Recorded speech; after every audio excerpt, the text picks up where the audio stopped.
പ്രിയപ്പെട്ടവരെ നമസ്കാരം. കഴിഞ്ഞ ദിവസം ഞാൻ ഫേസ്ബുക്കിൽ ഒരു പോസ്റ്റ് ഇട്ടിട്ടുണ്ടായിരുന്നു.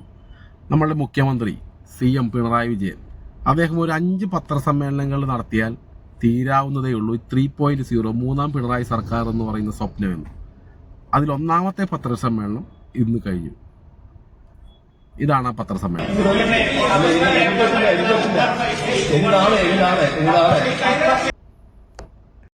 കൃത്യമായി എഴുതി തയ്യാറാക്കിയ കാര്യങ്ങളും ചോദ്യങ്ങൾക്കുള്ള ഉത്തരങ്ങളൊക്കെ നൽകി കൃത്യമായിട്ട് 3-4 ചോദ്യങ്ങൾക്കൊക്കെ ഉത്തരമൊക്കെ പറഞ്ഞുകൊണ്ട് അദ്ദേഹം പോകാനായിട്ട് തീരുമാനിക്കുകയാണ്.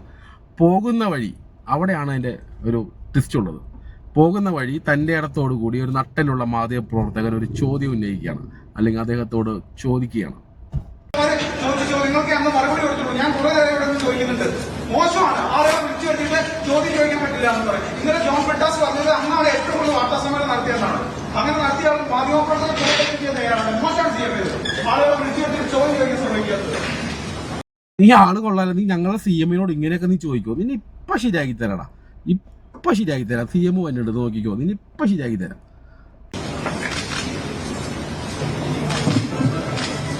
ചോദ്യം മനസ്സിലുണ്ടായാൽ പോരാ, ചോദ്യം ചോദിക്കണം. ചോദ്യം മനസ്സിലുണ്ടായാൽ പോരാ. ഇവിടെ ചിലർക്ക് ചില ഉദ്ദേശങ്ങളുണ്ട്. ആ ഉദ്ദേശമാണ് ഇപ്പൊ പ്രകടനം. ഇതേതെങ്കിലും വാർത്താ സമ്മേളനത്തിൽ കാണുന്ന കാര്യമാണോ? നിങ്ങളെല്ലാവരും ചോദിച്ചു, നിങ്ങൾ ഏത് മാധ്യമപ്രവർത്തകരാണെന്ന് ഞാൻ ചോദിച്ചില്ല. ആ ചോദ്യത്തിന് ഞാൻ മറുപടി പറഞ്ഞു. ആ മറുപടി വിശദമായിട്ട് പറഞ്ഞു. അതിലേ ഉണ്ടായത്. നിങ്ങളെല്ലാവരും കേട്ടിരിക്കില്ലേ? നിങ്ങളെ ചിലരുടെ മനസ്സിൽ ചോദ്യം ഉണ്ടാവും. ആ ചോദ്യത്തിന് നിങ്ങൾ ചോദിച്ചാലേ ഉത്തരം പറയാൻ പറ്റൂ. എല്ലാവർക്കും ചോദ്യം ചോദിക്കാൻ വാർത്താ സമ്മേളനത്തിൽ അവസരം കിട്ടിയെന്നേ ഉള്ളൂ. അപ്പൊ സമയം കഴിഞ്ഞു, അതുകൊണ്ടാണ് ഞാൻ അവസാനിപ്പിക്കുന്നത്.